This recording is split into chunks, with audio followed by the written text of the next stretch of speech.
मुख्यमंत्री शिवराज सिंह चौहान पर गैर इरादतन हत्या का मुकदमा दर्ज करने कांग्रेस कमेटी ने कोतवाली में दिया आवेदन। कांग्रेस पार्टी का आरोप कोविड-19 से मृत्यु होने व मृत्यु के आंकड़े आमजन से छिपाने एवं प्रदेशवासियों को भ्रमित कर रही मध्य प्रदेश बीजेपी सरकार।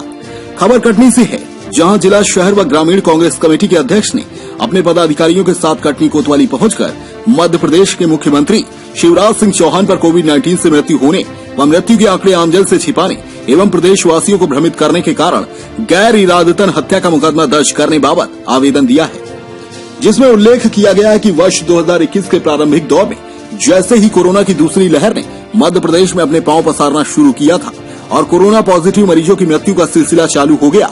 हालांकि दूसरी लहर के शुरुआती दौर में स्थिति इतनी भयावह नहीं थी। कोरोना की दूसरी लहर आने के बाद मुख्यमंत्री शिवराज सिंह चौहान उपेक्षापूर्ण व्यवहार करते रहे हैं और उनके इशारे पर कोरोना पीड़ितों की संख्या को छिपाया गया है। यहाँ तक कि शमशान घाट एवं कब्रिस्तानों में हुए दाह संस्कारों की संख्या को भी छिपाया जा रहा है और साथ ही इलाज की समुचित व्यवस्था भी नहीं कराई गई है, जिससे मरीज परेशान हुए एवं असमय काल के गाल में समा गए, जिसके लिए सीधे सीधे मुख्यमंत्री जिम्मेदार हैं। जबकि समाचार पत्रों, सोशल मीडिया एवं वैज्ञानिकों द्वारा बराबर संदेश दिए जा रहे थे कि स्थिति भयानक होने वाली है, परंतु मुख्यमंत्री ने अपनी हठधर्मिता के चलते किसी भी तरह की पर्याप्त व्यवस्था, दवा, ऑक्सीजन आदि नहीं की। लगातार कोरोना से हुई मौतों के आंकड़ों को प्रदेशवासियों से छिपाते रहे। फलस्वरूप मध्य प्रदेश में कोरोना से होने वाली मृत्यु का तांडव पूरे प्रदेश में बढ़ता गया। पूरे प्रदेश में व कटनी में भय का वातावरण बन गया और जनता त्राही त्राही करने लगी। कोरोना से हुई मृत्यु की सत्यता जांचने के लिए प्रदेश के समाचार पत्रों पर नजर डालने तो सत्यता उजागर हो जाएगी। के लोग हम लोग सब आए हैं और ये मुख्यमंत्री शिवराज सिंह चौहान के विरुद्ध FIR दर्ज की जाए। मुख्य आरोप हमारा उसमें ये है कि कोरोना संकट की आहट इस वर्ष जनवरी फरवरी से लग गई थी, लेकिन मुख्यमंत्री होने के बावजूद और कर्तव्य का पालन न करते हुए उनके द्वारा न आवश्यक दवाओं की व्यवस्था की गई, न ऑक्सीजन की व्यवस्था की गई, न कोरोना संकट से निपटने के लिए कोई व्यवस्था नहीं की गई, बल्कि चुनावी कार्यों में और मनमौजी के कार्यों में लगे रहे। कर्तव्य पालन में उपेक्षा होने के कारण दवाओं और ऑक्सीजन के अभाव में मध्य प्रदेश में और कटनी में हजारों लोगों की मृत्यु हो गई। तो ये धारा 304 पार्ट 2 का अपराध बनता है, गैर इरादतन हत्या का। दूसरा आरोप हम लोगों का इसमें यह है कि कटनी शहर के अंतर्गत अगर नगर निगम के आंकड़े लिए जाएं तो 329 1 अप्रैल से लेकर के 15 मई तक लगभग 329 मृत्यु दर्ज हैं। अगर कोविड शमशान गृह इंदिरा नगर का अगर हम बात करें तो वहां 100 से ज्यादा मृत्यु हुई है। वहां पर अग्निदाह हुआ, नगर निगम का अभिलेख है। माधवनगर शमशान गृह में भी 100 से ज्यादा मृत्यु का अंतिम संस्कार हुआ। इसके अलावा कब्रिस्तान है, आपका भट्टा मोहल्ला का समुदाय है, एनके है, सब जगह। तो लेकिन तो पड़ेगा ना, आरोप क्या है? तो इसमें जो केवल 72 मृत्यु के आंकड़े बता रहे हैं एक वर्ष में, जबकि इस 1.5 माह में लगभग 600-700 से ज्यादा, और अगर पूरी जांच की जाए तो 1000 मृत्यु कोविड से हुई है। तो ये आंकड़े छुपाना, तथ्य छुपाना धारा 477 का अपराध है। अब आपको बताने की जरूरत नहीं, आप तो बहुत सीनियर इस मामले में। साथ में महामारी अधिनियम है और आपदा प्रबंधन अधिनियम है, इनका भी अपराध है। तो ये संज्ञेय अपराध है और ऐसे गंभीर मामले में इस बात को देखे बिना कि आरोपी कोई प्रभावशाली है या पद में बैठा व्यक्ति है, आप तो अपना कर्तव्य पालन करें और उसकी FIR दर्ज करें। हमारे ये निवेदन है और ये लिखित में हम लोग दे रहे हैं। AI साहब, शहर और ग्रामीण समस्त ब्लॉक अध्यक्ष, हमारे सीनियर पदाधिकारी आपके सामने मध्य प्रदेश शासन के मुख्यमंत्री शिवराज सिंह के खिलाफ FIR दर्ज करवाने आए। हम इस बात से भी छोटे कि मध्य प्रदेश में इनकी सरकार है, इनकी सरकार रहते दवा के अभाव में हजारों लोग कटनी जिला के खत्म हो गए, ऑक्सीजन के अभाव में खत्म हो गए, रेमडेसिविर के अभाव में हो गए, अस्पताल में लोग भर्ती नहीं किए, बेड के अभाव में हो गए, दवा के अभाव में लोग खत्म हो गए। जबकि शासन का मुख्य काम ये होता है जनता की रक्षा करना। जनता की रक्षा ये नहीं कर पाए, जनता की रक्षा करने में ये असफल हो गए, इसलिए कांग्रेस के लोग इनके खिलाफ चाहते हैं कि आप एफआईआर दर्ज करें। आप शासन के लोग हैं, आपके पास एफआईआर दर्ज करवाने आया है तो आप एफआईआर दर्ज करें।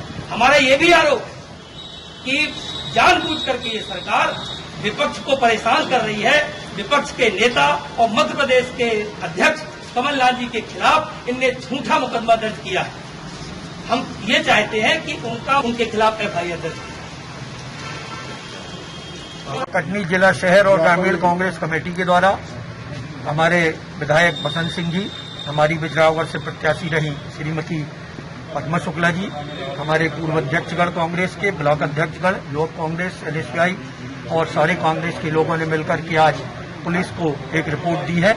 इसमें हम लोगों ने मांग की है कि मध्य प्रदेश के मुख्यमंत्री शिवराज सिंह चौहान के विरुद्ध धारा 304 पार्ट 2, धारा 477 आईपीसी और महामारी अधिनियम, आपदा प्रबंधन अधिनियम के अंतर्गत एफआईआर दर्ज की जाए।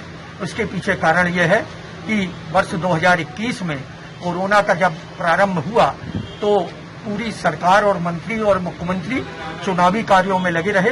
इन्होंने ऑक्सीजन की, अस्पतालों की, दवाइयों की व्यवस्था करने की कोई भी तैयारी नहीं की, जिसके कारण ये बहुत सारे हजारों लोग, पूरे मध्य प्रदेश में लाखों लोग और कटनी में हजारों लोग मृत्यु की गति को प्राप्त हो गए।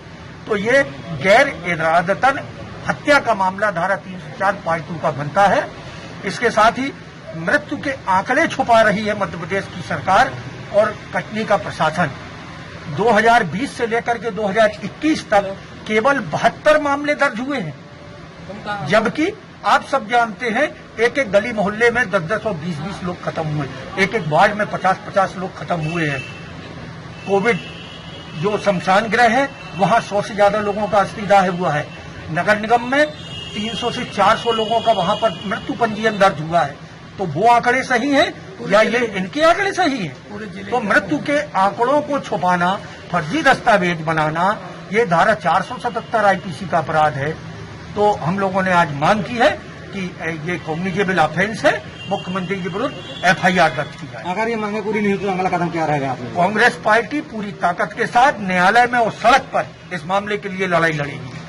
जैसे पूर्व मुख्यमंत्री कांग्रेस के आप, उनके ऊपर मामला दर्ज हुआ है, तो इसको लेकर देखिए, पूर्व मुख्यमंत्री के ऊपर यह आरोप लगाया गया कि इन्होंने कोरोना